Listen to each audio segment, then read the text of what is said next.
अच्छा, और ये हवन के बारे में आप जरा बताइए कि हवन करने से क्या फायदे होते हैं और क्यों करना चाहिए? हवन तो इतने महत्वपूर्ण है, मैं तो बताता हूँ, जिसके घर में परिवार में नियमित हवन होता है वो कभी भी अवनति को प्राप्त नहीं कर सकता। ये कोई सिद्धांत हो गई, परंतु उसका हेतु देखें तो समस्त जितने भी उत्तम कर्म में हम हवन करते हैं इसलिए करते हैं कि अग्नि में जो आहुति देते हैं वो सभी देवताओं को प्राप्त होता है। देवता मतलब जो दिव्य गुण से युक्त है, जो हमको देते हैं। अग्नि वही देवानाम मुखम कहा जाता है। और ऋषि मुनियों ने प्राचीन परंपरा में अग्निहोत्र से जो प्रेरणा मिलती है वो दूसरे को जो प्रेरणा मिलती नहीं। और अग्निहोत्र के माध्यम से, यज्ञ के माध्यम से जितने व्यक्ति का उपकार होती है किसी भी परोपकार कार्य में होती नहीं। आप 100-150 रुपया की आहुति दे करके, घी में आहुति दे करके जो पुण्य अर्जन कर पाएंगे अन्य में नहीं कर सकते। क्यों? ये जितने अग्नि में डालने के बाद, गाय के घी अन्य सामग्री डालने के बाद इतने सूक्ष्म होती है, और जितनी सूक्ष्म होती है उसका गुण भी वृद्धि हो जाती है, और वायु को, जल को, सूर्यलोक तक सभी चीजों में वो विस्तार हो जाती है और सबको ये प्राप्त होता है। क्योंकि एलिमेंट तो कभी नष्ट होता नहीं, वो परिवर्तन होता रहता है। तो इस प्रकार से हमको अपने को ही प्राप्त हो जाता है। आप देखिए, कभी हमने टेबलेट लेते हैं, वो कोई काम नहीं करता, उसको ही इंजेक्शन आकार में लिक्विड फॉर्मेट में लेते हैं, और उसको इफेक्ट करना है तो इनहेलर लेते हैं। जितने सूक्ष्म होता है उतने ऊर्जा बढ़ जाता है। तो इसी प्रकार से आप छोटी सी भी मिर्ची को हमने एक व्यक्ति आराम से खा सकता है, लेकिन एक 500 व्यक्ति एकत्रित है और एक ही सूखी मिर्ची आपने आग में डाल दो, जो हम एक व्यक्ति खा सकते हैं वो 500 व्यक्ति को तंग कर देगा, इतनी ऊर्जा बढ़ जाता है।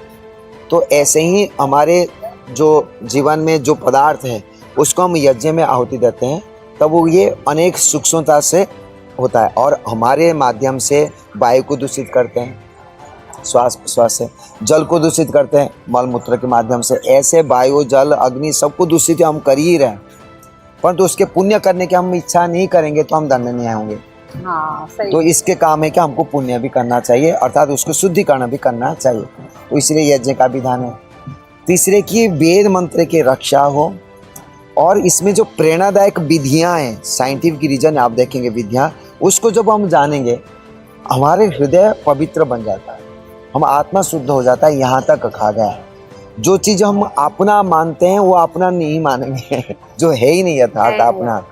अपना उसको कहते हैं जो हमारे नियंत्रण में रहे, हम स्वयं बनाए हो।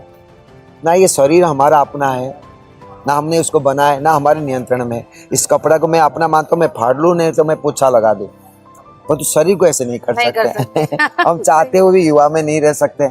तो ऐसे किसी का दिया हुआ है। ऐसे ही सूक्ष्म दृष्टि से देखेंगे तो धन भी, बल भी, शक्ति भी, जितने भी हमारे पास में अंतिम किसी का दिया हुआ है, तो उनके आदेश अनुरूप उनका है। ये त्याग के, दूसरे के उपकार के, समाज के व्यक्तियों के कारण से आज शरीर, मन, बुद्धि मिला, तो समाज के लिए, राष्ट्र के लिए, तो ये कार्य करने के लिए प्रेरित करता है।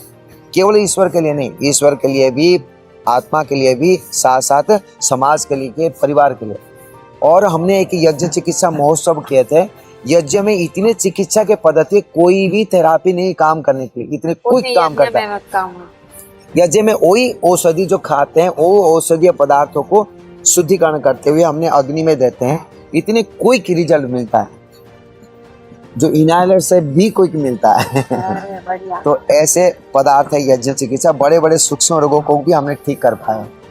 तो इसलिए घर में यज्ञ प्रतिदिन हो तो घर के जो तो अगर छोटे से छोटा यज्ञ हम करना चाहे घर में, बहुत तो सरल है, कुछ भी नहीं। स्वयं कोई पंडित पुरोहित बुलाना कोई जरूर नहीं है।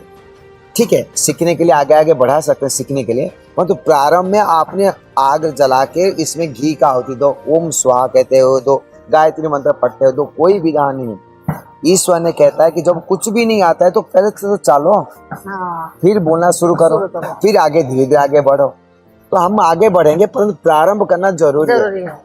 ना करने से कुछ भी गड़बड़ी करे तो सही, शुरू तो करे। सही है।